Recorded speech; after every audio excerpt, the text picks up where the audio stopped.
ಆತ್ಮೀಯ H16 ವೀಕ್ಷಕರೇ, ನಾನು ನಿಮ್ಮವ MI ಅಥವಾ ಮಲ್ಲಪ್ಪ ಜೋತರ್. ಆತ್ಮೀಯರೇ, ಸುಪ್ರೀಂ ಕೋರ್ಟ್ ಕೆಂಡಾಮಂಡಲವಾಗಿದೆ.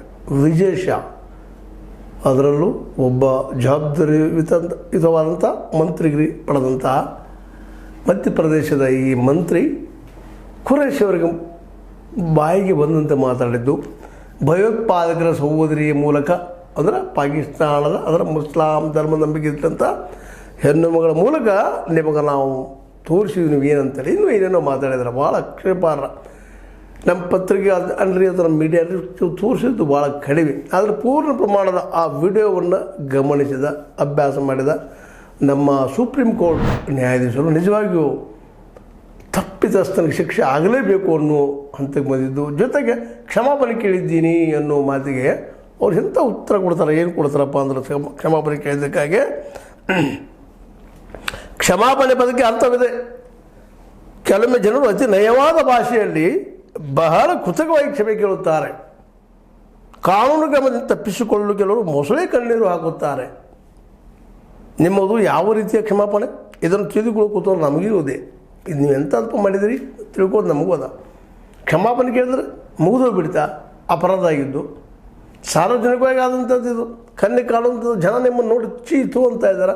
ಇಂಥ ಪ್ರಸಂಗದಲ್ಲಿ ನಾವು ನ್ಯಾಯವನ್ನು ಕೊಡದೇ ಹೋದ್ರೆ, ನಾವು ಕಾನೂನಿಗೆ ಬದ್ಧ ಕೆಲಸ ಮಾಡದೇ ಹೋದರೆ ಕಾನೂನು ಮುಂದೆ ಎಲ್ಲರೂ ಸಮಾನರು ಅಂತ ಹೇಗೆ ಹೇಳಿಕ್ಕೆ ಸಾಧ್ಯದ ಅನ್ನುವಂಥ ಪ್ರಶ್ನೆಯನ್ನು ಇವತ್ತು ಸುಪ್ರೀಂ ಕೋರ್ಟ್ ಇರ್ತದೆ. ಬಹಳ ಪ್ರಮುಖವಾದ ಪ್ರಶ್ನೆ ಇದು. ಆಗಲೇಬೇಕಾಗಿದ್ದು, ಬಹಳ ವರ್ಷಗಳ ಹಿಂದಲೇ ಆಗಬೇಕಾಗಿದ್ದಂಥ ವಿಷಯ. ಯಾಕಂದರೆ ಈ ಭ್ರಷ್ಟರು, ತುಳುಗರು, ಕಳ್ಳರು, ಈ ರಾಜಕಾರಣಿಗಳು ಇವರಲ್ಲಿ ಎಷ್ಟು ಜನ ಇದ್ದಾರಪ್ಪ ಅಂತ ಅವರೆಲ್ಲ ತಪ್ಪಿಸ್ಕೊಳ್ತಾ ಇದ್ದಾರೆ ಕಾನೂನು ಅಡಿಯಿಂದ. ಏನೇನೋ ಸಾಕ್ಷಿ ಸಿಗದ ಕಾರಣಕ್ಕೋ ಮತ್ತವ ಕಾರಣಕ್ಕೋ ಇವರೆಲ್ಲ ತಪ್ಪಿಸ್ಕೊಂಡು ಇವತ್ತು ಇಡೀ ದೇಶದ ರಾಜಕೀಯ ಏನಾಗಿಬಿಟ್ಟದಪ್ಪ ಅಂದರೆ ಇವತ್ತು ಗುಂಡಾಗಳ ಮಾತ್ರ ಅಲ್ಲಿ ಸರ್ವೈವ್ ಆಗಲಿಕ್ಕೆ ಸಾಧ್ಯ. ಒಬ್ಬ ಸಜ್ಜನ ಅಲ್ಲಿ ಬದುಕಲಿಕ್ಕೆ ಸಾಧ್ಯ ಇಲ್ಲಪ್ಪ, ಆ ವ್ಯವಸ್ಥೆ ಒಳಗೆ ಹೋಗ್ಲಿಕ್ಕೆ ಸಾಧ್ಯ ಇಲ್ಲ ಅನ್ನೋದು ಅವತಾರ ಆಗಿದೆ. ಯಾಕಂದರೆ ಒಬ್ಬ ಜನಸಾಮಾನ್ಯ ಪ್ರಾಮಾಣಿಕ, ಅದರಲ್ಲೂ ಜನರಿಗೆ ಏನಾದರೂ ಮಾಡಬೇಕು ಅನ್ನೋದು ಹಪಾಪಿದ್ದಂಥ ಒಬ್ಬ ಇವತ್ತು MLA ನಮಗೆ ಸಿಗಲಿಕ್ಕೆ ಸಾಧ್ಯ ಇಲ್ಲ. ಯಾಕಂದರೆ ದುಡ್ಡು ಹಾಕಿ ದುಡ್ಡು ತೆಗೆದುವಂಥ ಈ ವ್ಯಕ್ತಿಗಳು ನಮ್ಮ ಎಲೆಕ್ಷನ್ ಕಮಿಷನ್ ಸಹಿತ ಆ ವಿಷಯದಲ್ಲಿ ಕಂಟ್ರೋಲ್ ಮಾಡೋದು ಸೋತದ ಅನ್ನೋದು ನಾವು ಗಮನಿಸ್ತಾ ಇದ್ವಿ. ಇಂಥ ಪ್ರಸಂಗದಲ್ಲೇ ಸುಪ್ರೀಂ ಕೋರ್ಟನ್ನು ಇದಕ್ಕೆ ಉತ್ತರ ಕೊಡಬೇಕಾಗಿತ್ತು. ಅದು ಇವತ್ತು ಕೊಡುವಂಥ ಕೆಲಸವನ್ನು ಮಾಡ್ತಾಯಿದ್ವಿ. ನಿಜವಾಗಿದ್ದು ಏನಪ್ಪ ಅಂತಂದ್ರೆ ಪ್ರಾಮಾಣಿಕರಿಗೆ, ಯೋಗ್ಯರಿಗೆ ಒಂದು ರೀತಿಯಿಂದ ಇಲ್ಲಿ ಗೌರವ ಸಿಗುವಂಥದ್ದು, ಕಾನೂನು ಮುಂದೆ ಎಲ್ಲರೂ ಸಮಾನರು ಅನ್ನುವಂಥ ಮಾತು. ನೀವು ಮಿನಿಸ್ಟರ್ ಇದ್ದೀರಿ, ಸಾರಿ ಕೇಳಿ ಮುಗಿತು, ನಮ್ಮನ್ನು ಬಿಡ್ರಿ ಅಂದ್ರೆ ಏನಿರ್ತೀರ ಅರ್ಥ? ಒಬ್ಬ ಕೊಲೆ ಮಾಡಿ ಬರ್ತಾನೆ, ಇಲ್ಲ ಮಿನಿಸ್ಟರ್ ಏನೋ ಆಯಿತು, ಏನೋ ಒಂದಿಷ್ಟು ಕೈ ತಪ್ಪಾಯಿತು ಅಂತ ಹೇಳಿದ್ರೆ ಅನ್ನುವಂಥ ಪ್ರಶ್ನೆ, ಮೂರು ಪ್ರಶ್ನೆ ಇದು. ಕಾನೂನು ಮುಂದೆ ಎಲ್ಲರೂ ಸಮಾನರು. ಅದಕ್ಕೆ SIT ನಿರ್ಮಿಸಿಬಿಟ್ರೆ, ಅದಕ್ಕೆ SIT ಅದು ಇವತ್ತು ಯಾವುದೇ ಪ್ರಶ್ನೆ SIT ನಿರ್ಮಿಸಿ 28 ತಾರೀಕು ಒಳಗಾಗಿನ ಅದು ರಿಸಲ್ಟ್ ಕೊಡ್ಬೇಕು, ತನಿಖೆ ಬರೋದು. ಏನು ಕಣ್ಣು ಮುಂದದ, ಅದು ನಡೆದಂಥದ್ದು ಅದ, ಸಾಕ್ಷಿ ಅದ. ಒಬ್ಬ ಮಿನಿಸ್ಟ್ರಾಗಿ ಜವಾಬ್ದಾರಿತ ಸ್ಥಾನದಲ್ಲಿದ್ದಂತಹ ವ್ಯಕ್ತಿ ಬಾಯಿಗೆ ಬಂದಂತೆ ಮಾತಾಡುವಂಥದ್ದು, ಅದು ದೇಶದ ರಕ್ಷಕಿ, ದೇಶ ಸಲ ಹೋರಾಡುವಂಥ ಜೀವಗೊಳ್ಳಿಗೆ ತಯಾರಿಸಿದಂಥ ಜನರ ಬಗ್ಗೆ ಅಲ್ಪವಾಗಿ ತುಚ್ಛವಾಗಿ ಮಾತಾಡುವಂಥದ್ದು, ಭಯೋತ್ಪಾದಕರ ಸಹೋದರಿ ಅನ್ನುವಂಥ ಮಾತಾಡೋದು, ಇನ್ನೂ ಅನೇಕ ಮಾತು ಕೇಳ್ತಾ ಇದ್ವಿ ನಾವು ಇತ್ತೀಚೆಗೆ. ಸ್ವತಃ ಈ ದೇಶದ ದುಬೆ ಅನ್ನುವಂಥ ನಿಮಗೆ ಗೊತ್ತದ ಆ ವ್ಯಕ್ತಿ ಸುಪ್ರೀಂ ಕೋರ್ಟ್ JI ಅವರು ಈ ದೇಶ ಒಡೆಯುವಂಥವ್ರು ಅನ್ನುವಂಥ ಮಾತು ಅಷ್ಟರ ಮಟ್ಟಿಗೆ ಮಾತಾಡಿದ್ದನ್ನು ನಾವಿಲ್ಲಿ ಗಮನಿಸಬೇಕಾಗಿದೆ. ಇಂಥ ಒಂದು ಸಂಸತ್ ಶ್ರೇಷ್ಠ, ಸಂಸತ್ತಿನ ದೊಡ್ಡದು ಯಾವುದಿಲ್ಲ, ಸಂಸತ್ತಿನ ಸಂವಿಧಾನ ಬದಲು ಮಾಡಬಹುದು ಅನ್ನುವಂಥ ವಾದಗಳನ್ನು ಇತ್ತೀಚೆಗೆ ಶುರು ಮಾಡಿಬಿಟ್ಟಿದ್ರು. ಅದರೊಳಪ ನಮ್ಮ ರಾಷ್ಟ್ರಪತಿಯವರು ಧನ್ಖಡ್ ಯಾವ ರೀತಿ ಅಂತ ವಾದ್ರಿ ಅವ್ರದ್ದು, ಯಾವ ಸಂವಿಧಾನವನ್ನು ಇಟ್ಟುಕೊಂಡು ಆಣೆಯನ್ನು ಮಾಡಿ ಸಂವಿಧಾನಕ್ಕೆ ಬಂದಿರ್ತಂತ ಹೇಳುವಂಥ ವ್ಯಕ್ತಿ ಸಂವಿಧಾನ ವಿರೋಧ. ಸಂಸತ್ತು ಸಂವಿಧಾನ ಅಲ್ಲ, ಸಂವಿಧಾನದ ಅಡಿಯಲ್ಲಿ ಸಂಸತ್ತು ಅದ. ಸಂಸತ್ತಿನ ಮೂಲ ಒಂದು ನಮ್ಮಲ್ಲಿ ಸ್ಟಾಂಚ ಅದ, ಅದರ ಒಂದು ಮೂಲಭೂತವಾದ ಒಂದು ಶಕ್ತಿ ಅದ, ಅದಕ್ಕೆ ಧಕ್ಕೆ ಕೊಡುವಂಥದ್ದಲ್ಲ. ಸಂಸತ್ತು ದೊಡ್ಡದಲ್ಲ, ನ್ಯಾಯಾಂಗ ದೊಡ್ಡದಲ್ಲ, ಕಾರ್ಯಾಂಗ ದೊಡ್ಡದಲ್ಲ, ಸಂವಿಧಾನದ ಅಡಿಯಲ್ಲಿ ಬರುವಂಥವೆಲ್ಲ ಇವು. ಪತ್ರಿಕಾರಂಗಂತೆ ಮೊದಲೇ ಅಲ್ಲವೇ ಅಲ್ಲ. ಯಾಕಂದರೆ ಇವತ್ತಿನ ಪತ್ರಿಕಾರಂಗ ಮಾಧ್ಯಮ ನಾವು ಮಾರ್ಕೊಂಡಿದ್ದೀವಿ ಅಂತ ಅತ್ಯಂತ ನೋವಿಂದ ಹೇಳ್ಬೇಕಾಗಿದೆ. ಭಾಳಷ್ಟು ಜನ ಎಲ್ಲೋ ಕೆಲವು ಜನ ಸಿಗ್ಬೋದು, ಅಲ್ಲೊಬ್ಬ ಇಲ್ಲೊಬ್ಬ, ಆದರೆ ಅವ್ರಿಗೆ ಬೆಲೆನೇ ಇಲ್ಲ. ಇವತ್ತು ಪತ್ರಿಕೆ ನಡೆಸೋ ಎಷ್ಟು ಕಷ್ಟ ಆಗಿಬಿಟ್ಟದಪ್ಪ ಅಂತಂದ್ರೆ ದುಡ್ಡು ಹಾಕಿದ್ರು ನಡೆಯುವಂಗಿಲ್ಲ, ಕೊಂಡು ಹೋದು ಉರಿಯಿಲ್ಲ.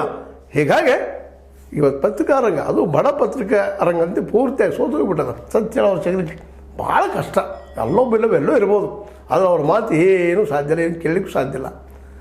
ಒಂದು ನಮ್ಮ ಮಿತ್ರ ಹೇಳ್ತಿದ್ರು, ನಮ್ಮ ರೋದನ ಹೆಂಗಾಗ್ಯದಪ್ಪ ಅಂದ್ರೆ ಸಮುದ್ರ ದಳಕ್ಕೆ ಒಂದು ಏನಪ್ಪ ಅಂತಂದ್ರೆ ಕಂಟಿ ಮೇಲೆ ಒಂದು ಗುಬ್ಬಿನೋ ಯಾವುದೋ ಹಕ್ಕಿನೋ ಕೂತ್ಕೊಂಡು ಸಮುದ್ರ ಉಪ್ಪಾಗಿದೆ ಅಂತ ಕೇಳೋರು ಯಾರು ಅಂತ. ಹೌದು, ಉಪ್ಪಾಗ್ಯದ, ಭ್ರಷ್ಟ ಆಗ್ಯದ, ದುಷ್ಟ ಆಗ್ಯದ, ಕೇಳೋರು ಯಾರು ಅಂತ. ಒಬ್ಬ ಹಕ್ಕಿನ ಸಾಧ್ಯ ಅನ್ನೋಂಥ ಪ್ರಸಂಗ ಬರ್ತದೆ.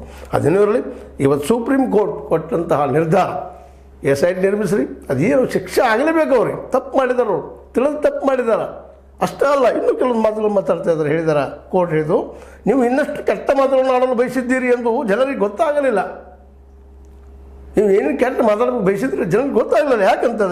ಯಾಕೆಂದರೆ ಮಾಧ್ಯಮದವರಿಗೆ ಕೇವಲ ನಿಮ್ಮ 2 ಪದಗಳನ್ನು ಮಾತ್ರ ತೋರಿಸುತ್ತಿದ್ದಾರೆ. ಹೊಳ್ಳಿ 2 ತೋರಿಸ್ತಾರೆ ಅವರು. ಸಹೋದರಿ ಭಯೋತ್ಪಾದಕ ಸಹೋದರಿ ಎಷ್ಟು ತೋರಿಸ್ತಾ ಇಲ್ಲ. ನಿಮ್ಮ ಧ್ವನಿಯಲ್ಲಿ ಎಷ್ಟು ದ್ವೇಷಿತಪ್ಪ ಅಂತಂದ್ರೆ ಅದನ್ನು ಕೇಳಿದವ್ರಿಗೆ ಗೊತ್ತಾಗುವಂಥ ವಿಷಯ. ಜನರ ಮುಂದೆ ನೀವು ಸಂಪೂರ್ಣವಾಗಿ ಬೆತ್ತಲಾಗಿದ್ದೀರಿ, ಪೂರ್ತಿ ನೀವು ನೆಕೆಟ್ಟಾಗಿದ್ದೀರಿ. ಇವತ್ತು ನೀವೇನಿದ್ದೀರಿ ಅಂತೇಳಿ ಜನರ ಮುಂದೆ ನೀವು ಬೆತ್ತಲಾಗಿದ್ದೀರಿ. ಜನರ ಭಾವನೆಗೆ ತೀವ್ರ ಪೆಟ್ಟು ಬಿದ್ದಿದೆ. ಹೌದು, ನಾನು ತಪ್ಪು ಮಾಡಿದ್ದೇನೆ ಎಂದು ಒಪ್ಪಿಕೊಳ್ಳುವಷ್ಟು ಉತ್ತಮರು ನೀವು ಆಗಬೇಕಾಗಿತ್ತು. ಹೌದು, ತಪ್ಪಾಯಿತು ಅಂತ ಸ್ಪಷ್ಟವಾಗಿ ಹೃದಯಾಂತರಾಳದಿಂದ ಬರಬೇಕಾಗಿತ್ತು. ನಿಮ್ಮ ಮಾತು ಬರಲಿಲ್ಲ. ನೋಡಿ, ನೀವು ಅನಿಸಿದ್ರೆ ಮಾಡಿದ್ರೆ ಅನ್ನುವಂಥ ಮಾತು ಮಾತಾಡಿದಿರಿ. ಆದರೆ ನೀವು ನನ್ನಿಂದ ತಪ್ಪಾಗಿದ್ದಾರೆ, ತಪ್ಪಾಗಿದ್ದರೆ ಅದು ಇದು ಒಂದು ಎನ್ನುತ್ತಿದ್ದೀರಿ, ಏನೇನು ಹೇಳ್ತಾ ಇದ್ದೀರಿ. ಇದು ಅಪರಾಧ. ಈ ಸನ್ನಿವೇಶದಿಂದ ಹೇಗೆ ಪಾರಾಗುತ್ತೀರಿ ಅನ್ನೋದು ನಿಮಗೆ ಬಿಟ್ಟದ್ದು. ಕಾನೂನಿನ ಮೇಲೆ ವಿಶ್ವಾಸ ಇಟ್ಟಿರುವ ದೇಶ ನಮ್ಮದು. ನಾವೆಲ್ಲರೂ ಒಂದೇ ಕಾನೂನು ಪಾಲಿಸುತ್ತೇವೆ. ನಿಜವಾಗಿಯೂ ಇದು ಗಂಡ ಮಾತು ಅಂತೆ. ನಾನು ಇವತ್ತು ಸುಪ್ರೀಂ ಕೋರ್ಟ್ ಹೇಳಿದಂಥ ಎಚ್ಚರಿಕೆ ಕೊಟ್ಟಂಥ ಮಾತುಗಳನ್ನು ಇವತ್ತೆಲ್ಲ ರಾಜಕಾರಣ ಗಮನಿಸಬೇಕಾಗಿದೆ. ನ್ಯಾಯಮೂರ್ತಿಗಳಾದ ಸೂರ್ಯಕಾಂತ್ ಮತ್ತು N. ಕೋಟೇಶ್ವರ ಸಿಂಗ್ ಅವರ ಇದ್ದ ಪೀಠ ಈ ರೀತಿಯಾಗಿ ಅವರಿಗೆ ಹೇಳಿದ್ದನ್ನು ನೋಡಿದಾಗ, ಹೌದು ಈ ದೇಶದಲ್ಲಿ ಇನ್ನೂ ಕಾನೂನುಗಳಿದ್ದಾವ, ಮಾತುಗಳಿದ್ದಾವೆ ಅನ್ನುವಂಥ ಮಾತನ್ನು ನಾವು ನೆನಪಿಸ್ಕೋಬೇಕಾಗಿದೆ. ಕ್ಷಮಾಪಣೆ ಕೇಳಿದ ವಿಡಿಯೋವನ್ನು ನಾವು ನೋಡಿದ್ದೇವೆ. ನೀವು ಮೊಸಳೆ ಕಣ್ಣೀರು ಹಾಕಿದ್ದೀರಿ ಅಥವಾ ಕಾನೂನು ಕ್ರಮಗಳನ್ನು ತಪ್ಪಿಸಿಕೊಳ್ಳಲು ಕ್ಷಮೆ ಕೇಳಿದ್ದೀರಿ. ಏನಿಲ್ಲ ನಿಮ್ಮದು, ಕಾನೂನು ತಪ್ಪಿಸಿಕೊಳ್ಳಲು ಕೇಳಿದರೆ ಕ್ಷಮ ಹೃದಯದಿಂದ ಬರಬೇಕಾಗಿತ್ತು. ಆ ಮಾತು ಆಡಬಾರ್ದಾಗಿತ್ತು. ನೀವು ಒಬ್ಬ ದೇಶಪ್ರೇಮಿ, ದೇಶಕ್ಕಾಗಿ ಹೋರಾಡುವಂಥ ವ್ಯಕ್ತಿ, ಖುರೇಶ್ ಅವ್ರ ಸಲುವಾಗಿ ನೀವು ಮಾತಾಡಿದಂಥ ಮಾತುಗಳು ಅತ್ಯಂತ ನಿಂದನೀಯ, ಅತ್ಯಂತ ಖಂಡನೀಯ ಅನ್ನುವಂಥ ಮಾತು. ಅದಕ್ಕೆ ನಾವು SIT ನಿರ್ಮಿಸ್ತಾ ಇದ್ವಿ.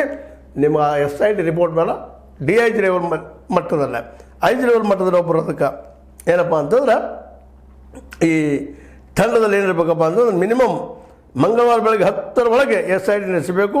IG ಸ್ಥಾನಮಾನದ ಅಧಿಕಾರಿ ಒಬ್ಬರು ನೇತೃತ್ವ ವಹಿಸಬೇಕು. ಈ ತಂಡದಲ್ಲಿ ಮಹಿಳಾ ಅಧಿಕಾರಿಯೂ ಇರಬೇಕು. ಆ ತಂಡ ಮೇ 28ರ ಒಳಗೆ ಅದರದ ರಿಪೋರ್ಟ್ ಕೊಡಬೇಕು ಅಂತ. ಅತ್ಯಂತ ನೇರ, ದಿಟ್ಟ, ಅಷ್ಟ ಪ್ರಮಾಣದಲ್ಲಿ ಕಾನೂನು ಶ್ರೇಷ್ಠ, ಸಂವಿಧಾನ ಶ್ರೇಷ್ಠ ಹೇಳುವಂಥ ಮಾತು. ನ್ಯಾಯದ ಮುಂದೆ ಎಲ್ಲರೂ ಸಮಾನ. ಪ್ರಧಾನಿ ಇರುವಲ್ಲರು, ಮಂತ್ರಿ ಇರಲಿ, ಉಪಮುಖ್ಯಮಂತ್ರಿ ಇರಲಿ, ಒಬ್ಬ ಪ್ರಧಾನಿ ಇರಲಿ, ಯಾರೂ ಇರಲಿ, ಎಲ್ಲರೂ ಸಮಾನರು ಅನ್ನೋಂಥ ಮಾತನ್ನು ಇವತ್ತು ಧ್ವನಿಸಿದ್ದು ನೋಡಿದಾಗ, ಹೇಳಿದ್ದು ನೋಡಿದಾಗ ಸುಪ್ರೀಂ ಕೋರ್ಟ್ ಒಂದಿಷ್ಟು ನೆಮ್ಮದಿ ನಿಟ್ಟುಸಿರು ಬಿಡಬೇಕಾಗಿದೆ. ಯಾಕಂದರೆ ಇತ್ತೀಚೆಗೆ ವಾಚಾರಗಳು ಹೆಚ್ಚಾಗಿದೆ. ತಮ್ಮ ಮನುಷ್ಯ ಬಂದಿದ್ದನ್ನು ಮಾತಾಡೋದು, ಸುಳ್ಳುಗಳ ಸತ್ಯವನ್ನು ಹೇಳುವಂಥ ಅನೇಕ ಘಟನೆಗಳು ನಾವು ನೋಡ್ತಾ ಇದ್ದೀವಿ. ಇವತ್ತು ಸುಪ್ರೀಂ ಕೋರ್ಟ್ ಇದ್ದಿದ್ದು ತೆಗೆದುಕೊಂಥ ಡಿಸಿಷನ್ನ ನಿಜವಾಗಿಯೂ ಸ್ವಾಗತಾರ್ಹ ಅಂತ ಹೇಳ್ತಾ, ಇದು ಸುಪ್ರೀಂ ಆದೇಶ, ಇದನ್ನೆಲ್ಲರೂ ತಲೆ ಬಗ್ಗಿಸಲೇಬೇಕು. ಕಾನೂನು ಮುಂದೆ ಎಲ್ಲರೂ ಸಮಾನರು ಅನ್ನುವಂಥ ಮತ್ತೊಮ್ಮೆ ಸಂದೇಶ ಬೀರಿದಂಥ ಸುಪ್ರೀಂ ಕೋರ್ಟ್ ನ್ಯಾಯಪೀಠಕ್ಕೆ ಮತ್ತೊಮ್ಮೆ ಧನ್ಯವಾದ ಹೇಳ್ತಾ, ಇದು ನಿಮಗೆ ಲೈಕ್ ಆಗಿರ್ಬೋದು, ಲೈಕ್ ಮಾಡಿ, ಶೇರ್ ಮಾಡಿ, ಕಮೆಂಟ್ ಮಾಡಿ, ಜೊತೆಗೆ ಸಬ್ಸ್ಕ್ರೈಬ್ ಆಗೋದು ನಿಲ್ಲಿಸ್ಕೋಬೇಡ್ರಿ. S60 ನ್ಯೂಸ್ ಅರ್ಥ ಸೇರಿಸಿದ್ದಾರೆ. ಇದು ಸತ್ಯದ ಕೈಗನ್ನಡಿ ವಂದನೆಗಳು.